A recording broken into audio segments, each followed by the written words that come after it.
Welcome back in BCC family. एक बार फिर से उसी जोश और जुनून के साथ बीसीसी परिवार में आपका स्वागत है। एक बार बोलिए जय मां शारदे। बीसीसी परिवार आपके सफल, सुखद और समृद्ध जीवन की मंगल कामना करता है। जैसा कि मैंने आपसे कहा था कि मेगा एपिसोड्स की जितने भी वीडियोस होंगे उन सारे वीडियो में आपको दिखेगा कि एक क्वेश्चन से कई सारी चीजें निकलती है। तो जब भी मेगा एपिसोड से मेरा कोई भी वीडियोस देखें तो उसमें आप कॉपी और कलम के साथ बैठें, और यदि आपको मेरा कंटेंट पसंद आए तो प्लीज लाइक कर दे, शेयर कर दे और सब्सक्राइब कर ले। आइए इधर उधर की बात ना करते हुए हम लोग कंटेंट पे चलते हैं। डियर स्टूडेंट, जैसा कि प्रतीत हो रहा है, क्वेश्चन नंबर 1 को आप देखेंगे ध्यान से। सबसे पहले मैं इसको राउंड कर देता हूं, क्या क्या डाटा आपसे पूछा जा रहा है। हालांकि वो कलरफुल है पहले से ही। इसमें 8 आदमी 5 दिनों में रंग सकते हैं, घर को रंग सकते हैं। उसी घर को 4 दिनों में रंगने के लिए कितने आदमियों की जरूरत होगी? अगर इसकी चर्चा हुई है तो जरा ध्यान दीजिएगा। मैं 1 नंबर क्वेश्चन को यहां लेता हूं। इसके लिए जो फॉर्मेट आता है वो आता है M1 D1 equal to M2 equal to D2। एक ये फॉर्मेट आता है जिसपे आपका क्वेश्चन अभी बनेगा। हो सकता है M1 D1 H1 is equal to M2 D2 और ये है H2। अब यहाँ पे मैं थोड़ा परिचय करा दूं। M1 का मतलब बारीकी से देखिएगा, यहाँ पे मैं आपको परिचय करा दूं।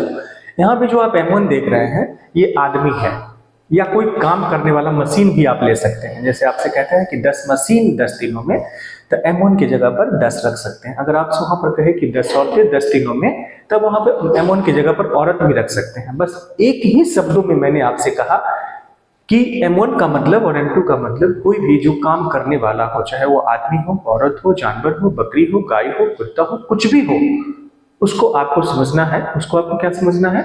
M1 और M2 समझना है। 2 तरह की बातें हैं। D1 और D2 का मतलब आप समझ गए, दिन होता है। जब भी ऐसा क्वेश्चन आए तो क्वेश्चन को देख करके आपके दिमाग में ये वाला इमेज बन जाएगा। क्लियर? तो आप M1 की जगह पर M1 रख देंगे। अब यहाँ पर अगर मशीन रहा 10 मशीन 10 दिनों में, तो M1 की जगह पर 10 कर देंगे।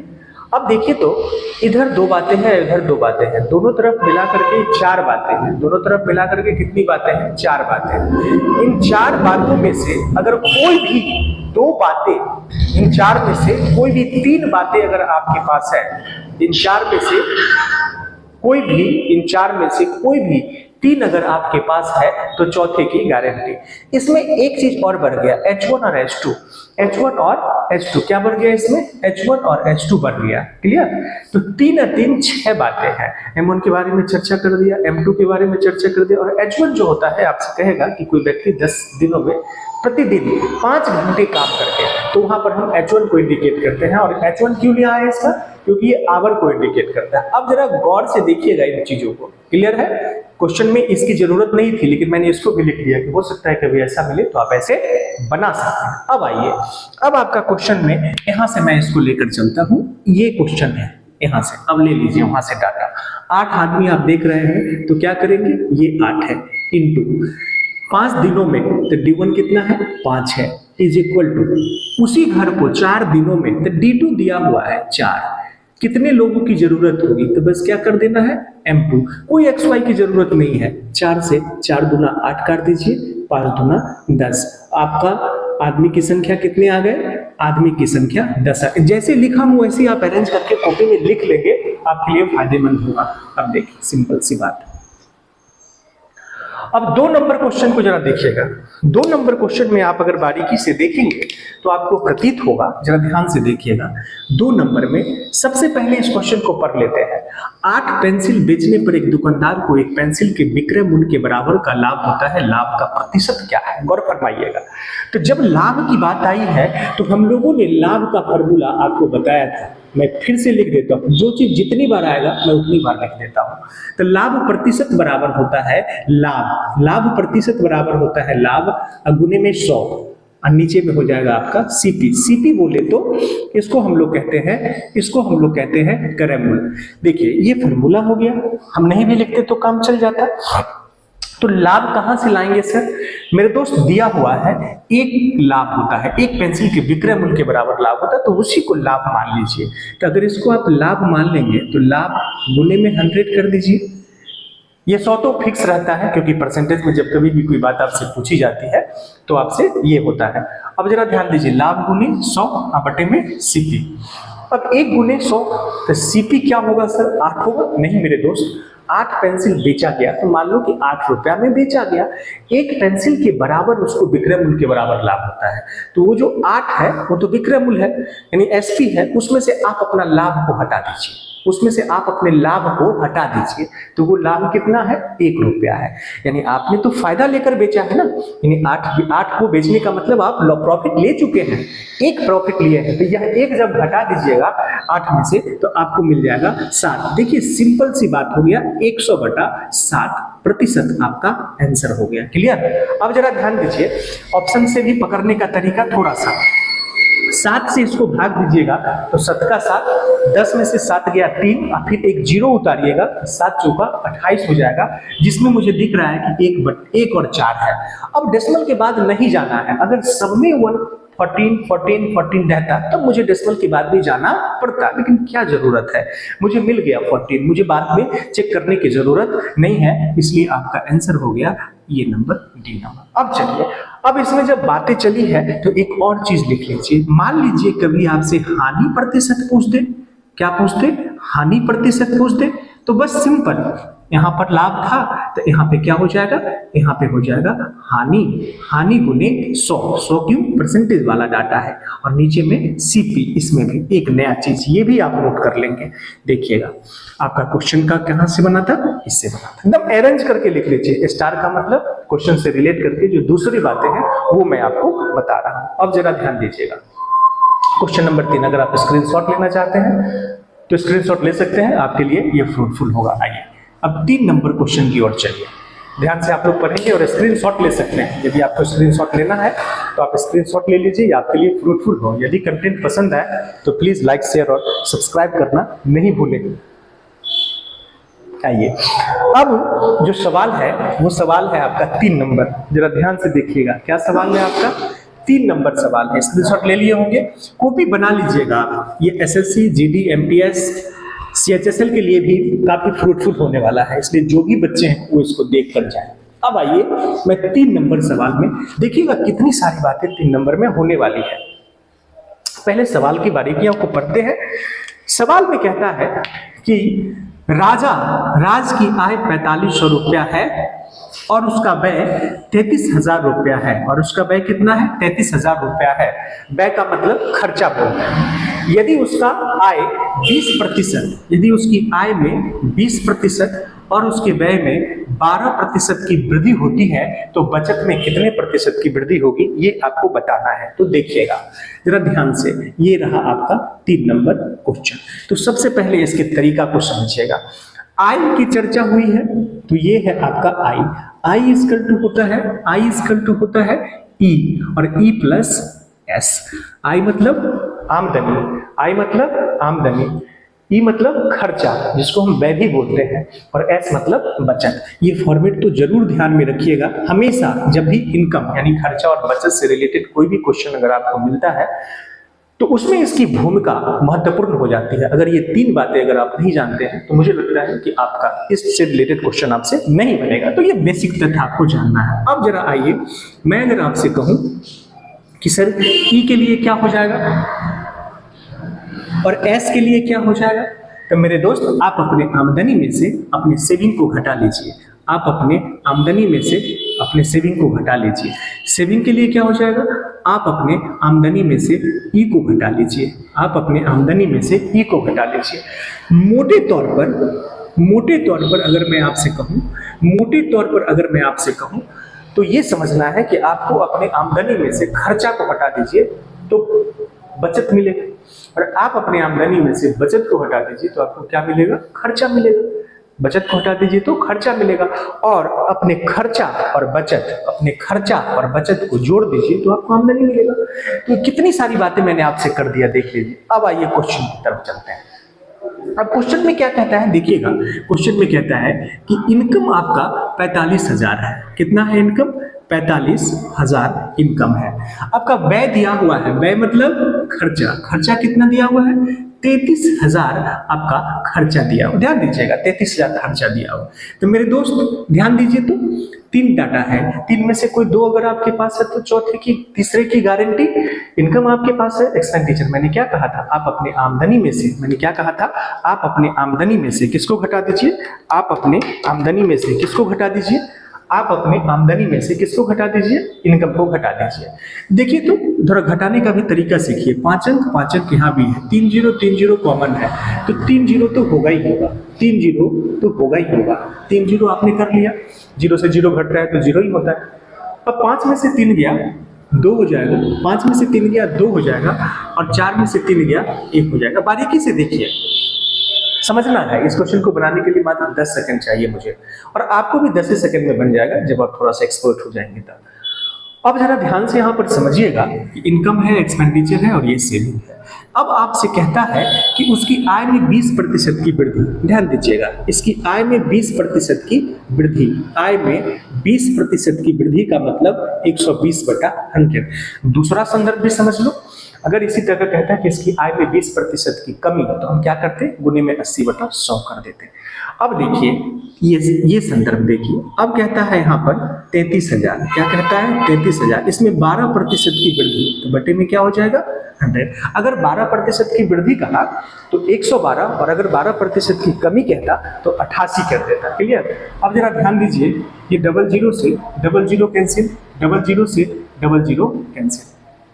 अब आपको क्या करना है, गुना कर देना है। अच्छा, गुना करने के तरीका को जरा समझिएगा।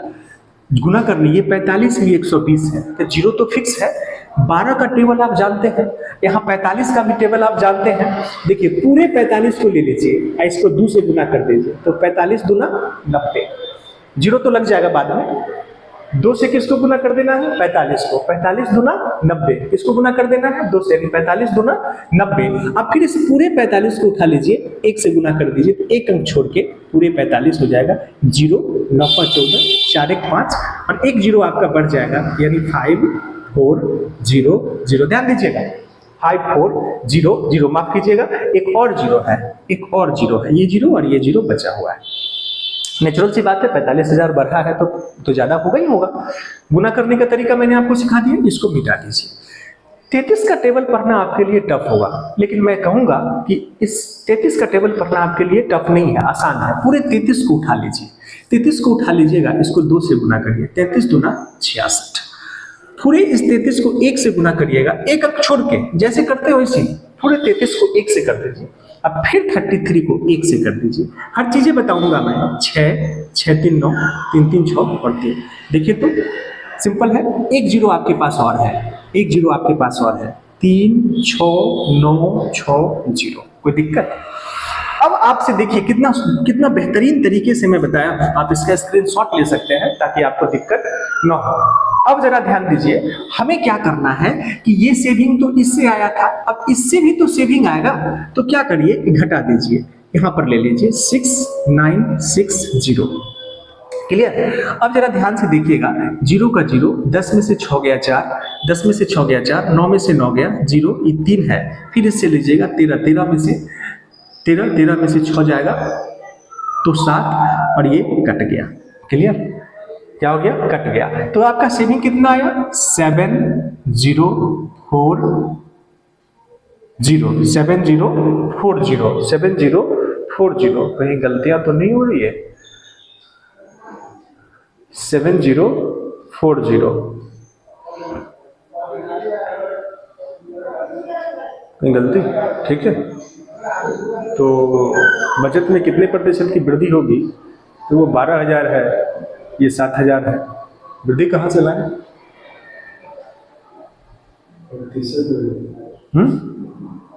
ये ज्यादा होगा तब ना वृद्धि होगा। प्रतिशत की वृद्धि कब होगी, जब ये ज्यादा होगा तब होगी।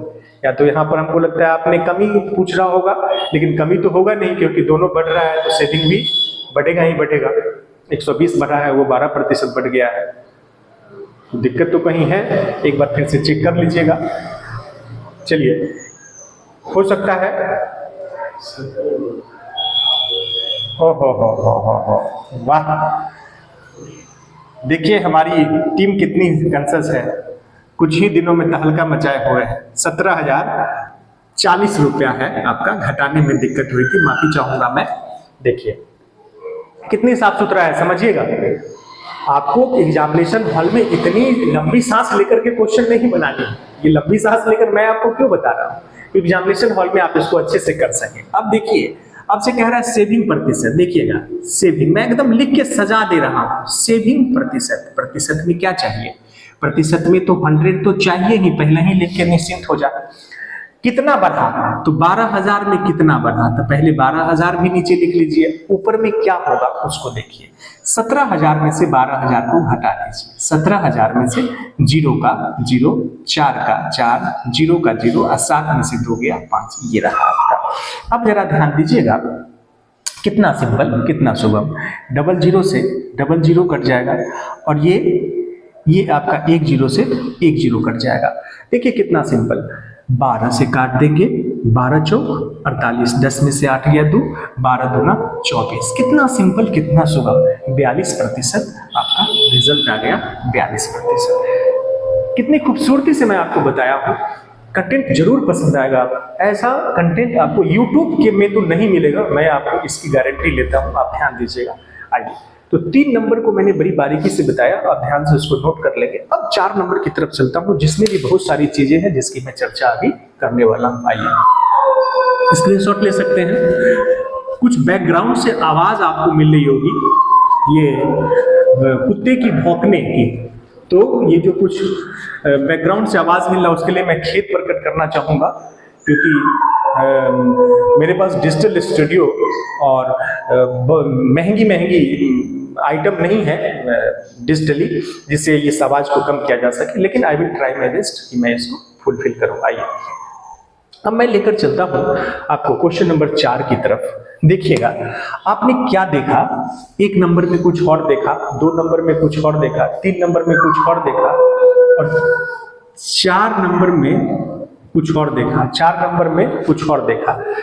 2 संख्याओं का महत्तम समावर्तक, 2 संख्याओं का महत्तम समावर्तक, 2 संख्याओं का महत्तम समावर्तक, 2 संख्याओं का महत्तम समावर्तक। अब जरा ध्यान दीजिएगा, यहाँ पर एचसीएफ है तो इसका फॉर्मूला होता है एलसीएम। अब इससे रिलेटेड कोई भी क्वेश्चन आपको पूछेगा आज के बाद एग्जामिनेशन में, हालांकि हर वीडियो में इसकी चर्चा मैं किया हूं, x इंटू वाई। देखिए सिंपल सी बात है, जरा इसको अच्छे से नोट करेंगे, इंक कम है थोड़ा इसमें। कह रहे हैं 2 संख्याओं का एलसीएम, 2 संख्याओं का एलसीएम इंटू एचसीएफ बराबर x इंटू वाई। प्रैक्टिकली इसको अगर आप सोचिएगा तो इसमें कुछ भी दिक्कत नहीं होगा। जिन 2 संख्याओं का गुना करना है, अगर मान लीजिए कि यहाँ पर आपको लिया जाए, अगर मान लीजिए यहाँ पर ये पहली संख्या आपका 5 है और इंटू में 7 है, तो मेरे दोस्त 5 और 7 का एलसीएम कितना होगा, 35 होगा। 5 और 7 का एलसीएम कितना होगा, 35 होगा। 5 और 7 का एलसीएम कितना होगा, 35 होगा, इंटू 5 और 7 का एचसीएफ कितना होगा, 1 होगा। दोनों को गुना करो, 35 इक्वल टू 35 आ गया, 35 इक्वल टू 35 आ गया। तो इस क्वेश्चन को बनाने के लिए मैंने आपको प्रूफ दिया है। अब क्वेश्चन यहाँ पे है, जरा ध्यान दीजिए, प्रैक्टिकली मैंने आपको समझा दिया। जिस 2 संख्या का एलसीएम और एचसीएफ है, यानी 5 और 7 का एलसीएम और 5 और 7 का एचसीएफ, इनको मल्टीप्लाई करने पर क्या आएगा, उन दोनों संख्या को गुना करके जो प्राप्त होगा वही आपको मिलेगा। क्वेश्चन में कहता है कि 2 संख्याओं का एचसीएफ 96 है, मेरे दोस्त ले लीजिए 96 इंटू, फिर कहता है उनका लघुत्तम समावर्तक ले लीजिए 1296, ले लीजिए 1296। अब कह रहा है कि यदि उनमें से एक संख्या, ध्यान दीजिएगा, यदि उनमें से एक संख्या 864 है तो दूसरी संख्या y मान लीजिए यहाँ या x मान लीजिए, ये मैटर नहीं करता है, क्योंकि यहाँ x दे दिया तो y हमने मान लिया अभी आपको समझाने के लिए, लेकिन यहाँ पर x भी मान सकते हैं, एक दे दिया तो दूसरी को आप कुछ भी मान सकते हैं। अब इन क्वेश्चन में क्या पूछ सकता है उसकी चर्चा जरा कर लिया जाए। सपोज करिए कि इधर दोनों संख्या दे देता, x भी दे दिया और y भी दे देता, लिख देते, उन दोनों संख्या का एचसीएफ दे देता, क्या दे देता, एचसीएफ दे देता, तो आपसे एलसीएम पूछ लेता। सीधे शब्दों में अगर कहा जाए 1 2 3 4, इन चार में से कोई भी तीन अगर आपके पास है तो चौथा आपका निकल जाएगा। मतलब आपको ये नहीं सोचना है कि सिर्फ ये संख्या निकालने का फॉर्मूला है। यहाँ दोनों संख्या दे दिया, क्या दे दिया, यहाँ पे आपको दोनों संख्या दे दिया, क्या दे दिया, दोनों संख्या दे दिया, और दोनों संख्याओं का एचसीएफ दे दिया तो एलसीएम निकल जाएगा। दोनों संख्याओं का एलसीएम दे दिया तो एचसीएफ निकल जाएगा। मोटे तौर पर सिर्फ इतना ध्यान रखिएगा, बराबर के दोनों तरफ में से अगर चार बातें मिलकर हो रही है तो तीन अगर आपके पास है तो चौथे की गारंटी। अब आइए, अब आपके जहन में एक सवाल उभर रहा होगा कि सर इसको काटे कैसे। मेरे दोस्त जरा ध्यान दीजिएगा, मुझे लग रहा है कि ये 12 से कट रहा है। देखिएगा 12 एकम 12 पूरा कट गया, 0 और 12 8 96, 12 सत्ते 84, 12 सत्ते 84, 12 सत्ते 84 और 12 दूना 24।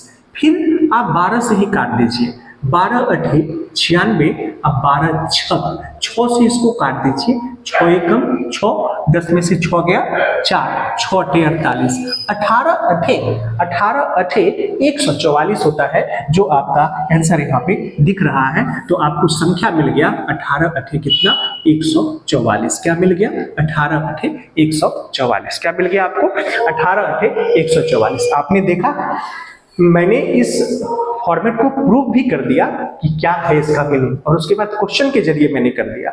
मतलब कहने का सेंस है कि इससे रिलेट करके कोई भी क्वेश्चन अगर आज के बाद आपके पास आता है, और यदि आपके पास कॉपी है आप अपना कॉपी बना लीजिएगा, mega episode by Avinash sir, और बीसीसी जरूर दीजिएगा, क्योंकि बीसीसी सिर्फ मेरी संपत्ति नहीं है, या बीसीसी सिर्फ मेरा नहीं है, पूरी हमारी टीम का योगदान है। बहुत योगदान है हमारी टीम का, मैं दिल की गहराइयों से उन्हें साधुवाद देता हूं ताकि वो अपने जीवन में सफल हो। आइए अब मैं क्वेश्चन नंबर 5 की तरफ लेकर चलता हूं। आप स्क्रीनशॉट ले सकते हैं अगर आपको लगे कि आपके लिए फ्रूटफुल है तो। अब 5 नंबर क्वेश्चन को जरा ध्यान से देखिएगा।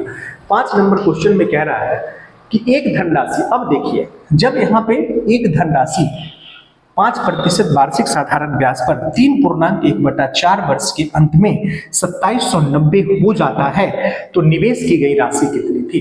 Point to be noted. ये 5 नंबर जो आपका क्वेश्चन है, इससे रिलेट करके सबसे पहले मुझे एक फॉर्मूला चाहिए, SI equal to P into T into R। अब बाई में क्या हो जाएगा, बाई में क्या हो जाएगा 100। ठीक है, अब जब इसकी चर्चा चली है तो मैं पूरी चीज आपको बता देता हूं। और फिर एक आता है ए को हम लोग हिंदी में मिश्रधन कहते हैं, ए को हम लोग हिंदी में, इंग्लिश में इसको क्या कहते हैं, अमाउंट कहते हैं। देखिए पूरा आप अभी देखेंगे कि एक क्वेश्चन के जरिए पूरी सिंपल इंटरेस्ट अगर आपको समझ में नहीं आया तो फिर मुझे आत्मग्लानि होगी। पूरी सिंपल इंटरेस्ट, ए को इंग्लिश में अमाउंट कहते हैं और हिंदी में मैं इसको मिश्रधन क्या कहता हूं, मिश्रधन कहता हूं। मीनिंग भी आप क्लियर कर दीजिए। ए को इंग्लिश में अमाउंट कहते हैं और हिंदी में मिश्रधन कहते हैं। तो ए का फॉर्मूला क्या हो जाएगा, P और प्लस SI। अब जरा देखो तो ये दो फॉर्मूला पूरी सिंपल इंटरेस्ट में रामबाण साबित होने वाला। अब रही बात क्वेश्चन को कहने का तरीका बदल सकता है, क्वेश्चन को कहने का तरीका बदल सकता है, लेकिन मैं आपको लिखकर देने को तैयार हूं। ये दो फॉर्मूला अगर आपको याद है तो गारंटी है, मैं इसकी चर्चा कर चुका हूं तो ज्यादा डिटेल में मैं नहीं जाऊंगा। अब मैं क्वेश्चन पे आता हूं। अब आपका क्वेश्चन कह रहा है कि हो जाता है धन का बढ़ जाना, धन का 5 गुना हो जाना या धन का बढ़ जाना। जैसे ही धन बढ़ता है तो ये बढ़ा हुआ जो धन है, मतलब प्रिंसिपल के साथ जो बढ़ा हुआ धन है, यदि आपका 10 रुपया 20 रुपया हो जाता है, कैसे हो गया आपका 10 रुपया 20 रुपया कैसे हो गया? आपने तो 10 रुपया किसी को दिया था, लेकिन 2 साल बाद आपको वो 20 रुपया दे रहा है। इस 10 रुपये में आपका 10 रुपया और जुट गया, उसको कहते हैं हम लोग साधारण ब्याज। जैसे ही साधारण ब्याज जुट गया प्रिंसिपल में, जैसे ही साधारण ब्याज जुट गया प्रिंसिपल में, ये बन गया मिश्रधन, ये बन गया अमाउंट। यानी आपके प्रिंसिपल में जब साधारण ब्याज ऐड हो जाता है, आपके प्रिंसिपल में जब साधारण ब्याज ऐड हो जाता है तो वो बन जाता है मिश्रधन। और आप अपने मिश्रधन में से अपना प्रिंसिपल हटा दीजिएगा तो क्या बच जाएगा, SI। आप अपने मिश्रधन में से अपना SI हटा दीजिएगा तो क्या बच जाएगा, प्रिंसिपल। दोनों तरफ मिलके कितनी बातें, 3 बातें। 3 में से कोई 2 आपके पास है तो तीसरे की गारंटी। दोनों तरफ मिलकर कितनी बातें, 4 बातें, 4 में से कोई 3 यदि आपके पास है तो चौथे की गारंटी। अगर यहां आपसे P पूछे तो क्या होगा, SI into 100। P पूछा, गुना में TR है, नीचे आ जाएगा। अगर आपसे P पूछे फिर भी SI into 100, गुना में है तो P और R नीचे आ जाएगा। इसकी चर्चा मैं मेगा एपिसोड्स में कहीं कर चुका हूं। हर वीडियो मेगा एपिसोड्स का आपके लिए फ्रूटफुल होने वाला है। यदि आपको मेरा वीडियो ये हाथ लगे तो कोशिश करिए कि प्लेलिस्ट में जाकर पूरा का पूरा देख लीजिए। मैं इसका प्लेलिस्ट बना चुका हूं, कुछ और वीडियो उसमें ऐड करना है। तो ये फॉर्मेट हो गया पूरे एसआई का। पूरे एसआई का मीनिंग क्या है, समझ में आया आपको? अब आइए, अब मैं सवाल पर चलता हूं। मैं अक्सर आपको कहता हूं कि जब भी ऐसा सवाल बनाए तो सबसे पहले आपको क्या करना है, देखिएगा P T R S I और ए भी ले लीजिए क्योंकि इसमें सब कुछ चाहिए। अब ध्यान दीजिए, मेरे पास जो है मैं वो ले लेता हूं। मेरे पास क्या क्या है जरा समझिएगा। मैं पहले 5%, हमारे पास क्या है 5% रेट है। टाइम कितना है, 4 दिया 12, 1 13/4, क्या है 13/4। ध्यान दीजिएगा, और कुछ नहीं है। और मैं अपने मन से मैं मूलधन को 100 मान लेता हूं। अपने मन से मैं मूलधन को क्या मान लेता हूं, 100 मान लेता हूं। देखिएगा तो हमारा ऐसा ही निकल जाएगा। मैं ओरिजिनल डाटा नहीं लिया हूं अभी, जो उतना हो जाता है। तो देखिएगा 100, इसको 100 पे बनाना थोड़ा ज्यादा आसान है। 100 इंटू टाइम कितना है 13/4 है, इंटू 5/100। जरा ध्यान दीजिएगा, ये 100 कहां से आया, वही P into T into R by 100। ये परसेंटेज वाला 100 नीचे आ जाता है। ये तो 100 आपका माना हुआ है। क्या मिला आपको, 13×5 65। अब बटे में क्या मिला, 4 मिला। ये SI है। 100 रुपया पे आपका जो SI है वो 65 रुपया है। तो आपको क्या बताया था, 100 ले लीजिए और अपना SI जोड़ दीजिए। कितना, 65/4 जोड़ दीजिए। ध्यान दीजिएगा, 65/4 जोड़ दीजिए। जोड़ के क्या आएगा, 400 और ये 65, तो कितना आया 400। 65/4 आपका क्या आया, अमाउंट आया। 465/4 आपका क्या आया, अमाउंट आया। 465/4 आपका क्या आया, अमाउंट आया। देखिएगा यहाँ पर एक बड़ी रामबान चीज आपको मैं देने वाला हूँ, कितनी सटीकता से बता दिया। 2790। तो 100 जब प्रिंसिपल है, जब 100 प्रिंसिपल है यानी मूलधन है, तो आपका अमाउंट कितना आया, 465/4। किस पे आया, इस पे आया। तो देखिएगा आपसे P पूछ रहा है, बस एक line, P equal to principal कितना है मेरे दोस्त, 100 है। कब, मेरा प्रिंसिपल कितना है, 100 है। कब, जब हमारा मिश्रधन कितना है। अब इसको क्यों पकड़े सर, मेरे दोस्त ओरिजिनल दिया हुआ है। तो हमारा मिश्रधन कितना है, 465 है। अब बटे में 4, तो 4 कहां जाएगा, ऊपर चला जाएगा। यानी 465/4 है, तब प्रिंसिपल 100 है। लेकिन कितना पे चाहिए आपको प्रिंसिपल, इतना पे। तो गुने में क्या हो जाएगा, 2790। अब जरा यहां पे ध्यान दीजिएगा, मुझे लगता है कि ये 6 से कट जाएगा डायरेक्ट। 6×5 30, काटने का भी तरीका सीखिए। 6×5 30 का 0, हाथ में 3, 6×1 36 और 3 39, 6×4 24 और 3 27। तरीका होता है, अपने आप पकड़ा जाएगा आपको। आप कहेगा कि सर याद है क्या आपको, नहीं मेरे दोस्त, ये पकड़ा जाता है खुद ब खुद। कितने बार में कट गया, ये 6 बार में कट गया। 2 0 है आपके पास, 6×4 24 और 2 0 बैठा दीजिए, आपका प्रिंसिपल आ गया 2400। मैंने 1 मिनट भी आपका बर्बाद नहीं किया है। यदि आपको मेरा कंटेंट पसंद आ रहा हो, लग रहा हो कि ये कंटेंट आपके लिए फ्रूटफुल है, लग रहा होगा कि ये कंटेंट आपके जीवन को बनाने में सक्षम साबित होगा, तो मेरा करबद्ध निवेदन है कि आपके द्वारा सब्सक्राइब बटन जो आप मेरे लिए यूज करते हैं, दबाते हैं या लाइक करते हैं, शेयर करते हैं, वही मुझे एनर्जाइज करेगा। माना कि मेरे पास संसाधन की कमी है, लेकिन यदि आप कंटेंट को बारीकी से देखेंगे तो मैथ्स का ऐसा कंटेंट आपको यूट्यूब पे नहीं मिलेगा। मैं कुछ ज़्यादा नहीं बोल रहा हूँ, मैं सच कह रहा हूँ। हाँ, रही बात कि मैं हाई प्रोफाइल अभी नहीं हूँ यूट्यूब के मंच पर, ऑनलाइन के मंच पे मेरी अभी उतनी ख्याति नहीं है। लेकिन यदि आप सब जो भी हमारे व्यूअर्स हैं या जो भी व्यूअर्स नहीं भी हैं, अगर उनको ये वीडियोस मिले तो प्लीज़ लाइक शेयर और सब्सक्राइब करना ना भूलें। मैं फिर से इसी जोश और जुनून के साथ नेक्स्ट मेगा एपिसोड में मिलता हूँ। तब तक के लिए इजाज़त दीजिए। That's all.